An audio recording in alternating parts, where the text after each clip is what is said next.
I'm Joanna DeCellis, editor of Club and Resort Chef, and I'm here today with Susie Larson, executive sous chef of Yellowstone Country Club. Thanks for joining us today, Chef. How are you? I'm good. How are you doing? I'm very well, thank you. So tell us a little bit about your background. How long have you been with Yellowstone? So I actually started with Yellowstone Country Club in October, so about 5.5 months that I've been there. I got involved through a recruiting company and made my way on out. What's your background? So I'm from Pennsylvania originally. I did the whole culinary school route, so I went to CIA and made my way out to Big Sky for my internship, and then wound up back out there at Lone Mountain Ranch, where I was their chef de cuisine. Mm-hmm. And then through Seasonal World, I wound up down in New Mexico for a little bit and was their event supervisor, and then came on back up to Montana. So, okay, nice. Yeah. So you've seen a little bit of each side of the club business. Yes. The goal was to understand every facet so that you can work in the industry with grace for everyone, I guess. Yeah. Why clubs? Why did you decide? They take care of you. There's a lot of the food world, the culinary industry, they don't really take care of you, but clubs, there's a lot more of a family aspect, I felt, and they really take care of their people because they want to see longevity in their employees. What attracted you to Yellowstone?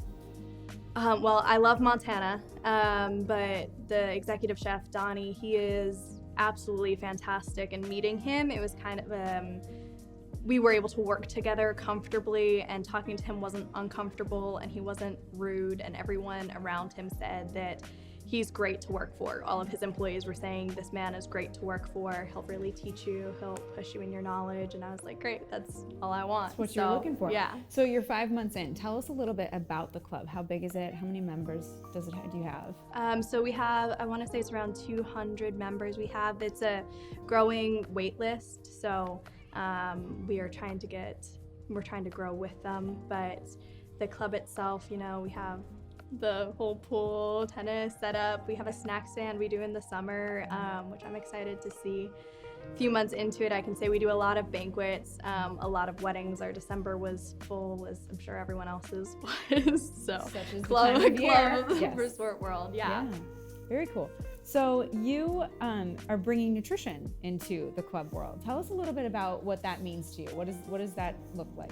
So for me, I got a certification in nutrition pretty early on in the culinary world, and it's bizarre to me how food is not reflective of what's healthy for you or what's good for you. So researching more about dietary restrictions, introducing vegetarian, vegan options, making sure that they're well-rounded meals and gonna cover all the bases versus being, you know, something that people are eating just because it's the only vegetarian option. Yeah. Are you vegetarian?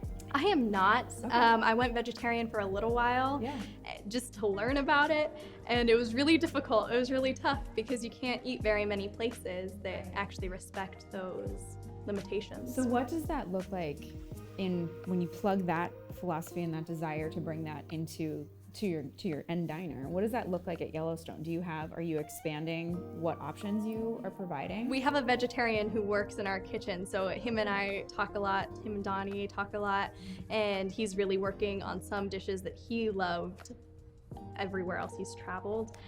So for Donnie and I, it's trying to put more than just a couple options on the menu and more than just one thing for you to eat as a vegetarian or a vegan. So it's really trying to bring it in as an option. I mean, Montana, you don't really have that many vegans and vegetarians, as I'm sure you can guess, but having that variety around.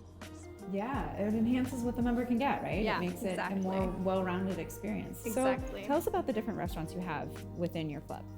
So we only have one restaurant. It is just our clubhouse, our main clubhouse restaurant. We have a bar side and we have more of a fine dining side, but you know, they both kind of intermingle. And then we have the snack stand that opens in the summer. Okay.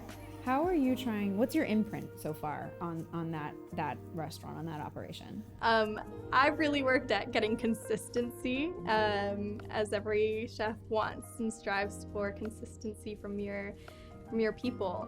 So I'm really working on getting us up to date and educated, and I really want to educate the cooks we have, because a lot of them didn't have the opportunity to go to culinary schools or anything. So for me, it's educating them, working on getting baking and pastry started up, working on getting us to make our own breads and put out the same product every time. Yeah, that's a monumental feat. So that's a big goal. Yeah. Good for you. Yeah. What is the culture of the culinary operation? You know, you've been there for 5 months, so now you kind of have your arms around it. So what's that culture, and what has been your impact on it? The culture is it's such a warm, welcoming culture, and I cannot say that about many kitchens, but it is such a warm and welcoming culture. The people are so desperate to learn, and they are so ready to learn. From what I've heard since I've gotten there, I mean, all I know is what I've seen since I've been there, but from what I've heard since I've gotten there, everyone's more relaxed. There's a lot less stress, and there's a lot less pressure of, you know, I want everyone to be consistent, but I don't expect people to be perfect. And so changing that view and that outlook on, you come in every day and you do your best, and sometimes your best isn't gonna look the same as it did yesterday. And give it a grain of salt and grace to go with it. What's your relationship like with your executive chef? How is that mentorship sort of evolving? Yeah, so he's also our food and beverage director, so he has a lot he takes on. So he does front of house, back of house, all of it. Primarily, he says, I do the office work, she does the floor work. So he takes care of ordering and schedules, and I take care of running the floor and, you know, dishing. Plating is more of my side of things, so he likes to take care of the paperwork, and I do a lot of the floor. But he's also teaching me all about budgets and all about income statements, and that's not something you get to see a lot. Right. But that's so important. It's so what do you think important. is the next step for you? You know, it's kind of hard to say. Where I am right now, I'm learning a lot, so until I feel like I stop learning as much as I possibly can, it's hard for me to know what my next step is. Ideally, you know, executive chef, probably in the club and resort world, just because I've decided I like it. Yeah. We want you to stay as long as possible. As long as possible, you know, I enjoy Yes. it, so why not stay? But more than likely, I'll try and get up to executive chef, whether it's through staying with Donnie for as long as he decides to work at the club and moving on that way, or going to another club and resort.